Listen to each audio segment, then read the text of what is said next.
Friday, May 22nd, 2020. Early morning, a car is pulled to the side of a quiet road in South Yorkshire. Inside the boot, there were two heavy suitcases with secrets. That discovery sparks an investigation that will expose a nationwide network. Months later, on a lay-by in Teesside, another stop with bundles of cash hidden in a bag links a group of men in Leeds to supply routes running deep into the northeast. By 2021, in West Yorkshire, investigators move closer to the financial brains of another £100 million empire. And in Leeds, Encro messages map out multi-kilo deals in cocaine and ketamine. 4 operations, 4 different networks, each believing they were untouchable, but brought down by the evidence they left behind. This is the story of the British drug couriers who became criminal millionaires and how their empires finally collapsed. Welcome to UK Crime Hub. Let's get straight into the details.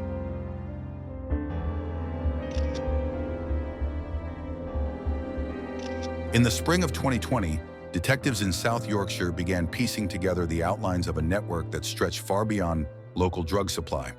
By May, intelligence confirmed that an organized crime group was running a nationwide trade in heroin and cocaine.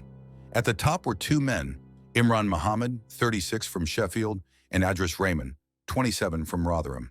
They were not street dealers but organizers, using encrypted devices to control bulk consignments and the constant movement of cash. Their orders rippled down through a trusted chain of couriers. Between March and May 2020, the scale was staggering. 176 kilos of cocaine and 18 kilos of heroin pushed across the country in a matter of weeks. The profits mirrored the supply, with investigators estimating that between March and June, the group collected more than £6.4 million. These were not guesses but figures confirmed by encrypted ledgers and courier records that logged every movement of drugs and money. Among the drivers was 26-year-old Joshua Walshaw, responsible for moving consignments and returning with payment. In just a few months, he delivered over 32 kilos of cocaine and 3 kilos of heroin, generating more than £650,000. Michael Moore, aged 40, and his partner, 33-year-old Sarah Jo Fisher, were linked to 21 exchanges, shuttling cash and consignments across Britain and adding more than £2.8 million to the tally. Another courier, 38-year-old Christopher Leet, carried out 19 deliveries that brought back close to £1 million. To them, the job was simple: drive, deliver, collect. But every trip kept the wheels of a criminal empire turning.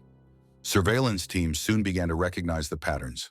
The same vehicles, the same faces, the same brief exchanges in car parks, lay-bys, and outside anonymous addresses. From a distance, it all looked ordinary, but when joined together, the picture revealed a national supply chain worth millions. Behind the drivers stood the man who handled the money. 38-year-old Tory Akram, from Thorpe Hesley in Rotherham, was not out on the roads but in charge of counting and storing the cash. He used machines, elastic bands, and plastic wrappings to process the profits. In May 2020, as he left for work, police made their move. In the boot of his car, they found 2 suitcases stuffed with £1.1 million. A search of his home uncovered a further £161,000 hidden in the basement, surrounded by cash counters and laundering equipment. The discovery confirmed Akram's role as the gang's banker, the man keeping track of millions as they flowed in. What investigators now saw was a clear hierarchy: ringleaders, couriers, and a financial controller. A professional operation hiding behind encrypted phones and arrogance, moving heroin and cocaine across Britain as though they could never be touched. But Akram's arrest marked the first crack in the empire. What seemed like a routine stop on the roads had in fact struck at the heart of the gang's finances.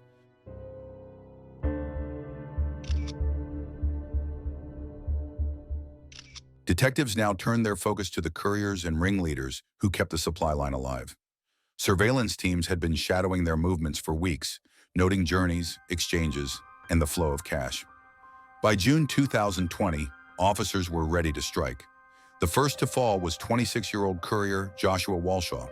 Traveling south on the M1 near Wakefield, he was stopped by police who already knew what they were likely to find.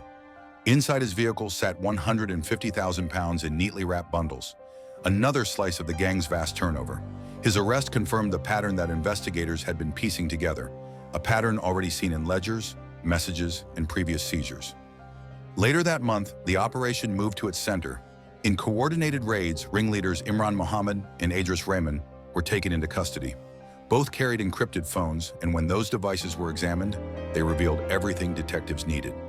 Messages mapped out wholesale consignments of cocaine and heroin in the weeks before the arrests, alongside instructions to couriers about collections and cash drops. For police, the phones were as valuable as the drugs themselves. They placed the leadership directly inside the conspiracy. Attention quickly turned to the remaining couriers. Michael Moore and his partner, Sarah Jo Fisher, were detained after their role in 21 exchanges had been confirmed. Soon after, 38-year-old Christopher Leet was also arrested, investigators linking him to yet another criminal delivery. With every arrest, the structure grew weaker.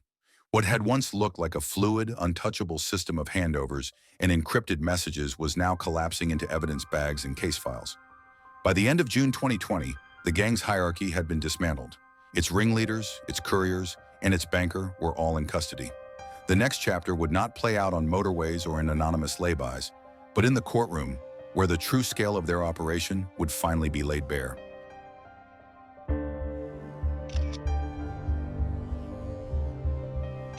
When the case finally reached Leeds Crown Court, prosecutors set out the figures in stark detail. Almost 200 kilos of cocaine and heroin had been supplied in less than 3 months, with more than 6.4 million pounds laundered through courier runs, counting rooms, and hidden basements. At the head of the conspiracy were the organizers. Imran Mohammed, 36 from Sheffield, received the longest term, a sentence of 16 years. His counterpart, 27-year-old Adris Raymond from Rotherham, was handed 14 years and 4 months. The couriers who had kept the supply lines moving also faced justice. Joshua Walshaw was jailed for 6 years. Michael Moore and his partner, 33-year-old Sarah Jo Fisher, were each given 20 months. Christopher Leet, 38, received a 12-month term, suspended for 18 months. And then came the banker. In March 2021, 38-year-old Tori Akram admitted his role in storing and processing the cash. He was sentenced to 4.5 years in prison. Police confirmed that work had already begun to strip the gang of the assets they had gained. Millions recovered in cash, along with high-value items, would be subject to forfeiture proceedings. The message from the court was clear. The men who had built their empire on cocaine, heroin, and arrogance would not be allowed to enjoy its rewards.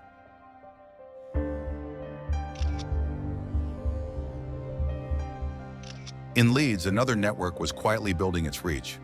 At just 22 years old, Fandad, from Hare Hills, had placed himself at the center of a supply chain stretching deep into the northeast. He controlled vehicles, managed dealer lists on his phone, and oversaw the flow of drugs and cash. Despite his age, he operated with the confidence of someone convinced his system was too careful, too precise to be caught. Around him were trusted associates. 20-year-old Mohammed Adil Rahim worked as a courier, carrying consignments and cash, linking the group's Leeds base with buyers further afield. Another associate, 23-year-old Adil Habib, was seen making repeated trips to vehicles, shifting and concealing packages. Hassan Ahmed, 21, took on the role of storing stock at his home, keeping supplies ready to move whenever Fandad or his couriers required it. And 29-year-old Mohammed Lukman was tied to the conspiracy through forensic evidence. His fingerprints found on cannabis packaging recovered from a vehicle, linking him directly to the group's stock. The most revealing evidence came from Fandad's own phone. Dealer lists showed turnover climbing sharply in just a few months, rising from 343,365 pounds in June 2020 to 427,625 pounds by September. This was no static trade. It was a business expanding week by week, driven by constant movement of drugs and money. Alongside the lists, investigators uncovered 65 photos and videos depicting bags of white powder being weighed. Experts confirmed the images showed cocaine, ranging from 1 kilo stamped blocks through to powder ready for adulteration. They estimated the material pictured exceeded 9 kilos, carrying a potential street value of 385,000 pounds.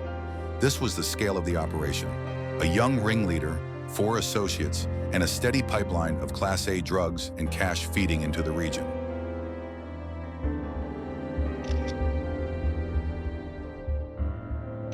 On 2 October 2020, surveillance officers monitoring activity in the northeast spotted what looked like a brief handover in a roadside lay-by near Teesside. 2 cars pulled in. One of them, a Volkswagen Golf, was being driven by 20-year-old courier Mohammed Adil Rahim. From a distance, the exchange seemed unremarkable. quick, discreet, over within seconds. But the officers watching had seen enough to intervene. When they stopped the Golf, their suspicions were confirmed. On the passenger seat was a designer bag, and alongside it, 8 tightly wrapped bundles of cash. When counted, the total reached 21,960 pounds. For investigators, it was not only the money itself that mattered, but the way it was presented. The cash was packaged for collection, clear evidence that a courier run was underway. This was far more than a routine stop. It was the first direct proof linking the Leeds group to supply lines running into the Northeast. Until that moment, intelligence had suggested the existence of a wider network, but now officers had the cash in hand and a courier caught in the act. With Rahim arrested, the investigation accelerated. His connection to Fandad was already known, but the bundles of money and their concealment spoke of something much bigger. A young driver moving tens of thousands in a single trip was not working alone. He was part of a structured chain, shifting cocaine north and sending cash back south, keeping the system in constant motion.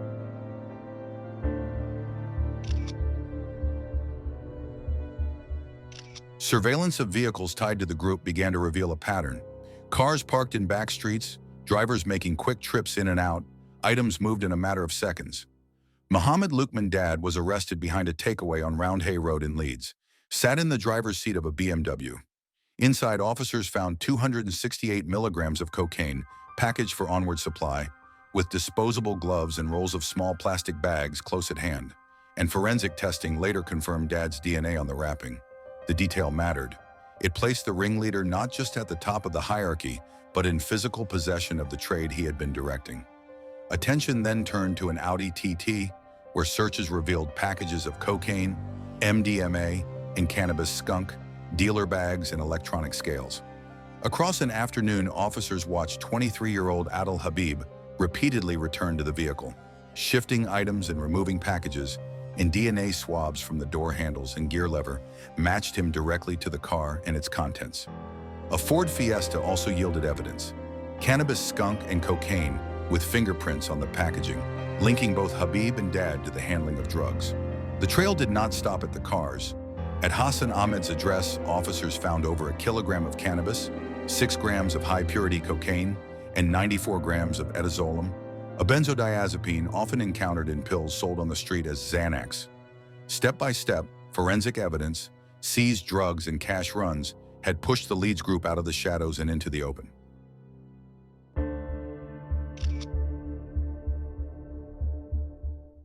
When the case reached Leeds Crown Court, the scale of the evidence left little room for doubt.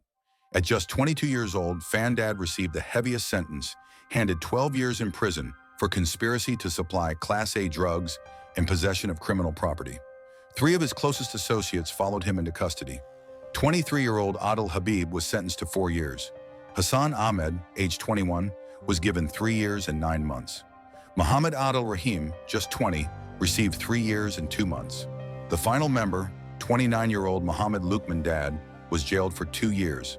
In total, the sentences added up to nearly 25 years behind bars. With the Leeds network dismantled and its key figures locked away, investigators turned their focus to another case, one where the money man himself stood at the center of a plot worth hundreds of millions.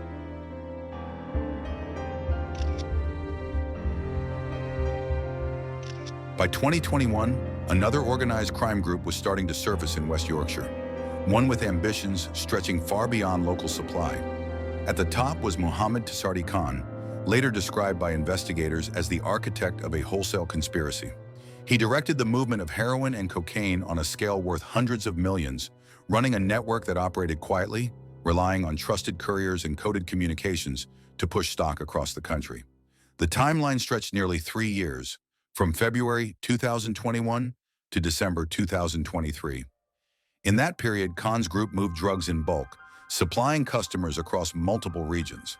Beneath him was courier Hayyan Alam, whose downfall came with a single stop that exposed just how far the conspiracy reached. Driving a car registered in his name, Alam was intercepted by officers. Inside the vehicle, they discovered cocaine worth 1 million pounds. The seizure not only stripped the group of a major consignment, but also placed Alam firmly within the conspiracy. For his role, he would later be sentenced to 5 years in prison. The loss of that load didn't bring the network down straight away, but it gave investigators a clear way into Khan's operation. Surveillance, phone data, and financial records began to reveal the structure in detail. By August 2024, the evidence against Khan was conclusive. He appeared before Leeds Crown Court and was sentenced to 16 years in prison. Just weeks later, in October 2024, 32-year-old Adnan Shabir from Brighouse was jailed for 7 years and 6 months for conspiracy to supply Class A drugs. His role wasn't on the street, but in the logistical framework that kept the operation running. Even with Khan and Alam behind bars, detectives knew the investigation wasn't over. There were others, not driving cars or handling consignments, but managing the money that kept the entire network alive.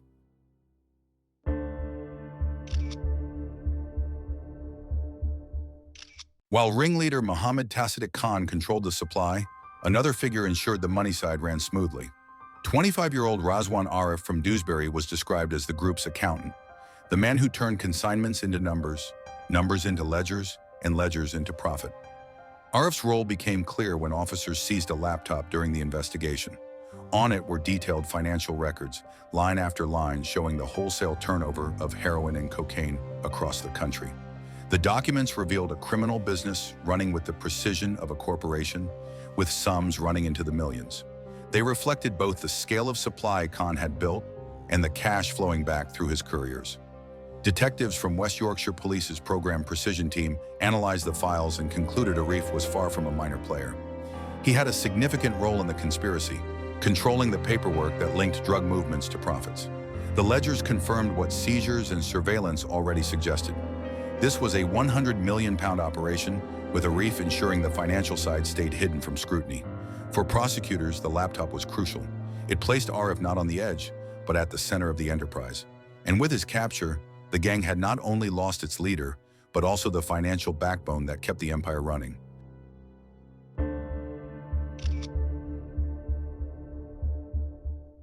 When the case came before Leeds' Crown Court in June 2025, prosecutors laid out the evidence that can hardly be denied. For that role, the court handed Arif a sentence of 9 years and 6 months. Together with the earlier convictions of ringleader Mohammed Tacidic Khan and Kurahayan Alam, the sentencing of Arif and Shabir closed the chapter on a conspiracy worth more than 100 million. The group had moved heroin and cocaine in wholesale volumes, but it was the combination of seizures, surveillance, and financial evidence that dismantled it.